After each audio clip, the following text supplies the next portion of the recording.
Hi, this is Kiran. I am the author and founder of Traffic Wizard and author and founder of Aquarium. And this is a video series about Linux based networking. And in this video, I am just going to explain about a layer 3 routing, which is L3 routing in short. So basically, as you kind of do specialization in networking, you tend to learn various network layers you have, and in that, one of that is you have the layer 3 networking, and the kind of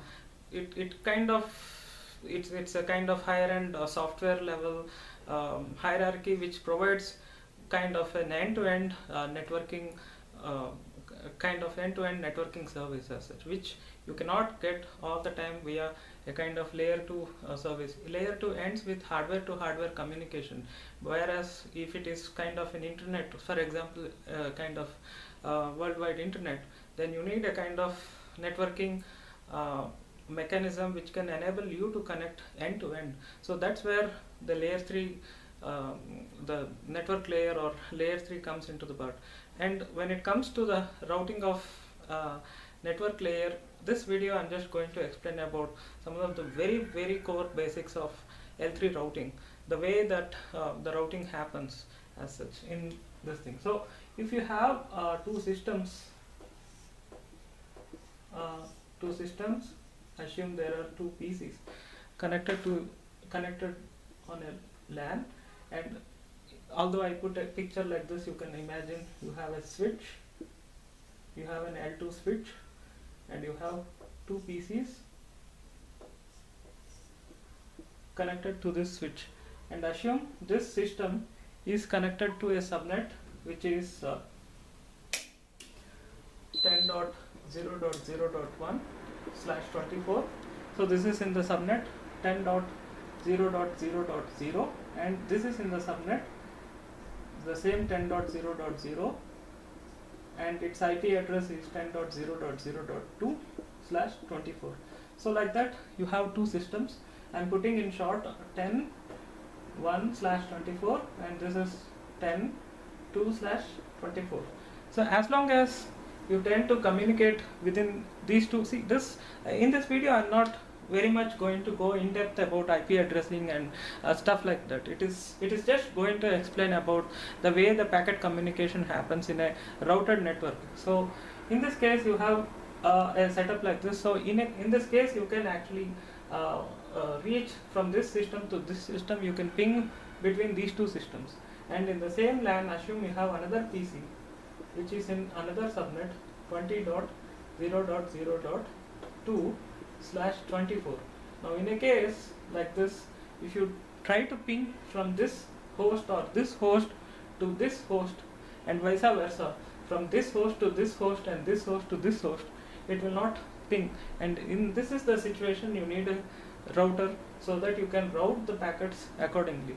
So in the same switch, see, this is nothing to do with a real-time setup. This is more like a test setup, what I am explaining. The crux or the basic need why a routing is required is completely different, and this is not about a kind of network infrastructure part. It is only about just to understand how in a basic level routing happens as such.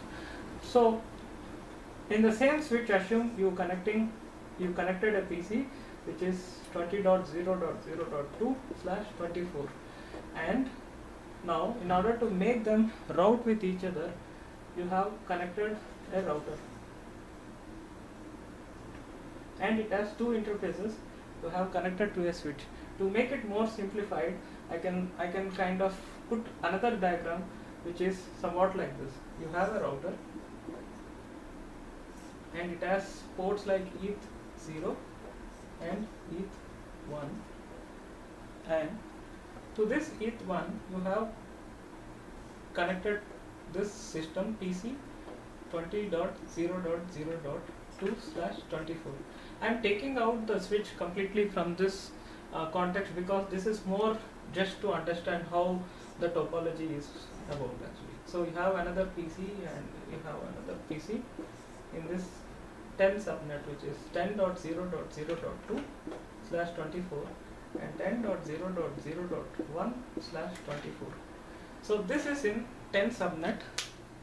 I can kind of mark it in different color. This is in 10.0.0.0/24 subnet, which contains the network address 10.0.0.0, and this is in another subnet, which is the 20.0.0.0/24, whose network address is 20.0.0.0.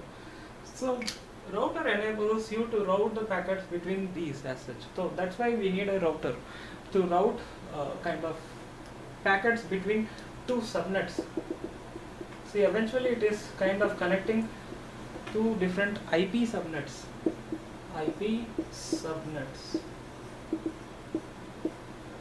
So basically in terms of packet level, what happens is, if you try to ping between these two systems, initially assume you are pinging from 10.2 to this system. Say I mark these systems as PCA, PCB and PCC. So if you ping from PCB to PCA, what happens is, initially it sends an ARP request within that local LAN, and what happens is the ARP request will be sent from PCB. Now what happens is it will send an ARP request which mission, what is the MAC address of the system containing 10.0.0.1. So this will be the ARP request. So it is like a question, it is sent. Now you may have any other number of systems, but since this IP address matches this particular host, only this host will respond saying you 10.0.0.1 is in this specific MAC address of A. So I'm not writing the complete MAC address of A, instead I'm just writing as if it's a MAC address of A. Now what happens is, the real packet goes, which is from PCB to PCA. So this is how the communication happens. In this case, it is an ARP packet. So in terms of layer 2 level, if you see this packet, its source, it's a kind of its destination MAC address will be FFFFFF, which is actually a broadcast address of broadcast MAC address, and its source MAC address is going to be the MAC address of B, and followed by you will have the ARP request.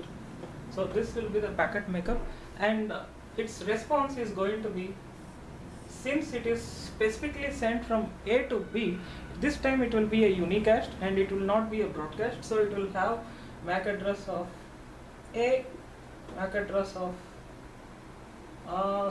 destination is MAC address of B, and MAC address of A, which is destination, MAC address, source, MAC address, and ARP reply.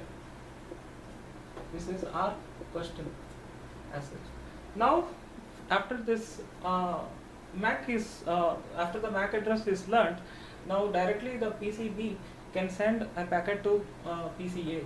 Now this time what happens is, you will have destination MAC, source MAC, which is layer 2, and this is the L3 part, layer 2 and L3 part. So L3 header, this will be the IP header, as you can see. So destination MAC is going to be MAC address of A, MAC address of B, which is the source MAC, and IP address is from PCB to PCA, which is going to be 10.0.0.2 to 10.0.0.1, and followed by the other components of the protocol. So this is what happens in a kind of, without a routing scenario, which is a communication between PCB to PCA and vice versa, even PCA to PCB. Once this is learnt, this MAC address is going to stay in PCB's this PCB device or host for some time, and till that time it is not going to again request a MAC request as such. Again request an ARP request as such. Once it vanishes after some time, once the cache expires after some time, then again it will request an ARP request and it will get an ARP response from the host A. That is why you cannot configure multiple hosts in the same subnet with the same IP address. You cannot configure one more host with the same IP address. Now what happens is, when there is an ARP request sent, to which system will respond to that, so it will create a confusion. That's why you get something like IP address conflict and issues like that. So this is what happens without a kind of routed scenario. Next, let us see in a case where PCB is trying to communicate PCC, which is from this IP address to this IP address. So obviously packet have to travel via the gateway or the router. So in these all systems, you will say that default gateway is going to be the router's IP address. Assume the router's IP address of this side port is 10.0.0. say 25, and this port's IP address is 20.0.0.25. So what happens is, in this system, in these systems, you will configure default gateway address as 10.0.0.25, and here default gateway as 10.0.0.25, and in this system the default gateway address is going to be 20.0.0.25. Now what is this value which is going to be useful is, this is a sort of communication between one subnet to completely a different subnet. Now what happens in this scenario is, PCB will send an ARP request to its default gateway address, which is going to be 10.0.0.25, which is the router's port. So it will send an ARP request to the router's port, and PCB will get an ARP response of the router's port. So it will get the ETH0 of router's MAC address. Now what happens is, it will construct either a TCP packet or UDP packet which contains the IP header. In this way, it will contain the destination MAC, source MAC, and IP, source IP and destination IP. So let's see how it constructs the packet. So destination MAC is going to be the router's MAC, which is the router's ETH0's MAC address. Source MAC address is going to be the PCB's MAC address, and source IP is going to be 10.0.0.2, and destination IP address is going to be 10.0.0.2, and so on. So this is the reason we exactly say this, the layer 3 is an end-to-end communication. It's an end-to-end communication. As you can see, this is a hardware level point-to-point communication. It happens between this port to this port, this NIC card to this NIC card, versus the software layer. As you can see, it happens between end-to-end as such. It is actually a communication between this host to this host, and just router's duty is to just forward the packet and just do that part alone as such. So that is why it is end-to-end communication, whereas data link layer is just a point-to-point communication. It happens, data link layer happens between a port to port or interface to interface as such. So this is the layer 2 part or data link layer part, and this is the L3 or network layer part. So that is what it is all about. So this will send the packet initially to the router, and what happens is, router will see the routing table, and in the routing table it will have the entry to reach this subnet.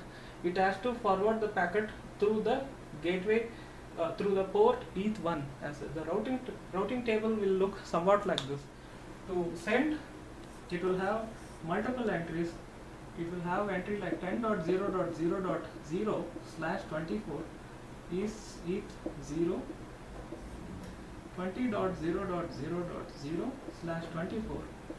in ETH1. Let's not get confused about class A and class B addressing, because I'm just setting three octets as one subnet this thing. So it is not exactly like this. Instead, I am using a CIDR notation as such. So this way it is. So it is actually subnetted.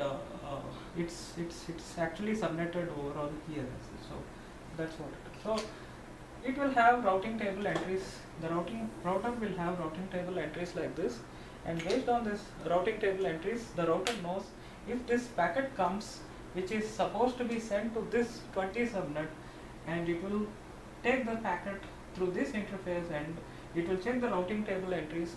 Since the routing table has this entry and it has to be sent via ETH1 port, it will just pop out the packet through that interface. But before doing that, it will actually check its MAC address. If its MAC address is not in its ARP table, then it will send an ARP request to this system, and it will get an ARP reply, and after it gets the ARP reply, it will send the same packet. Now what happens is the router will take this part, the router will take this part and constructs a packet which is somewhat like this: 10.0.0.2 to 20.0.0.2, and further no information is changed, only its data link headers will be going to be different, which is going to be like the destination MAC address and source MAC address. This is going to be the router's ETH1 MAC address, and destination MAC address is going to be the PCC's MAC address. So as you can see, each hop, each time the packet jumps across the router, which is called as hop, each hop the layer 2 header will change versus the packet context. This is the packet and this is the frame. When you see from layer 2 context, let me just explain you. When you see a PDU, which is a protocol data unit, in this context, right from layer 3 header onwards, it is a packet. But if you see as a whole, right from L2 as well as its right from L2 as well as its payload, which this is nothing but its payload as such, which is actually a frame. So this is a frame.